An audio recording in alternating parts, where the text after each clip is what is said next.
Il est tard, on avait prévu de dormir, et pourtant, on est là.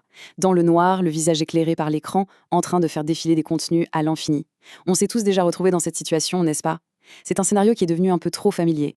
Et puis, d'un coup, on jette un œil à l'heure, 1 heure du matin. Comment est-ce qu'on en est arrivé là?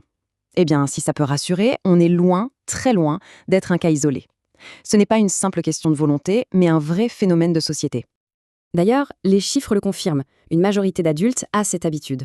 Alors si autant de monde est concerné, ça veut dire que le problème est plus profond. La question n'est plus pourquoi est-ce que je n'arrive pas à m'arrêter, mais plutôt quelles sont les forces qui nous poussent tous dans cette direction. Pour y voir plus clair, voici le plan. On va d'abord poser le diagnostic. Pourquoi est-ce si difficile de lâcher son téléphone? Ensuite, on va décortiquer les 3 pièges qui nous coincent. Et le plus important, on terminera avec des stratégies concrètes basées sur la science pour enfin reconquérir nos nuits. Alors, mettons tout de suite une chose au clair, ce n'est pas un manque de volonté. Le vrai problème, c'est un conflit. D'un côté, on a notre biologie, façonnée sur des millénaires, de l'autre, une technologie hyper moderne, conçue spécifiquement pour capter et retenir notre attention. Et les deux ne sont pas vraiment compatibles. En fait, on n'est pas face à un seul problème, mais à un système. Un système très bien pensé, composé de 3 pièges qui fonctionnent ensemble. Il y a un piège biologique, un piège neurologique et un piège psychologique. Voyons comment ce trio infernal nous garde éveillés. Le premier piège, c'est le biologique. Notre corps fonctionne avec une horloge interne, réglée depuis la nuit des temps par la lumière du soleil. Le souci, c'est que la lumière bleue de nos écrans est un signal extrêmement puissant qui imite la lumière du jour. Elle envoie un message très clair à notre cerveau. Attention, il fait jour, interdiction de dormir. Et l'effet de ce message est direct, on peut même le mesurer. Regardez, cette lumière bleue fait chuter la production de mélatonine. La mélatonine, c'est l'hormone qui donne le signal du sommeil à notre corps. Sans elle, ou avec un niveau trop bas, le corps ne comprend tout simplement plus qu'il est l'heure d'aller se coucher. Mais il n'y a pas que la lumière. Le contenu qu'on regarde est tout aussi coupable.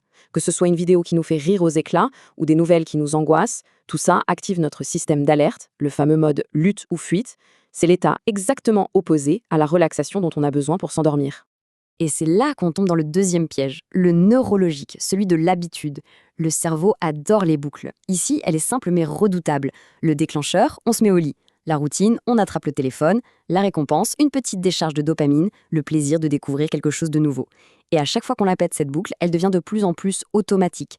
Et ce qui rend cette habitude si addictive, c'est un principe tout droit sorti des casinos, la récompense variable. Comme sur une machine à sous, on ne sait jamais si le prochain scroll nous apportera une information géniale ou une vidéo hilarante. Cette imprévisibilité rend notre cerveau complètement accro et le pousse à tirer le levier encore et encore.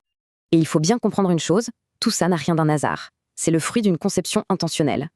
Nos smartphones et nos applications sont optimisés pour nous garder connectés le plus longtemps possible en exploitant justement les circuits de la récompense de notre cerveau. Le troisième et dernier piège est psychologique.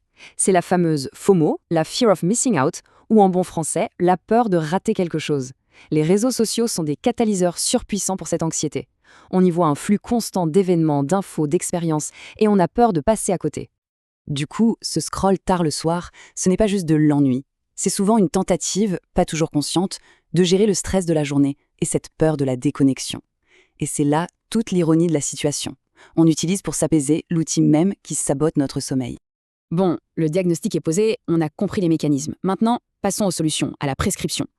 Comprendre les pièges, c'était la première étape. Maintenant, voyons comment déjouer ce système et reprendre le contrôle. La stratégie fondamentale, et sans doute la plus puissante, ne repose pas sur la volonté. Elle repose sur le contrôle de l'environnement. L'idée est simple. Il faut rééduquer le cerveau pour qu'il réassocie le lit avec une seule chose, le sommeil. Il s'agit donc de changer le décor, pas de se forcer. Les règles peuvent paraître un peu strictes, c'est vrai, mais elles ont tout un but très précis, reconditionner le cerveau.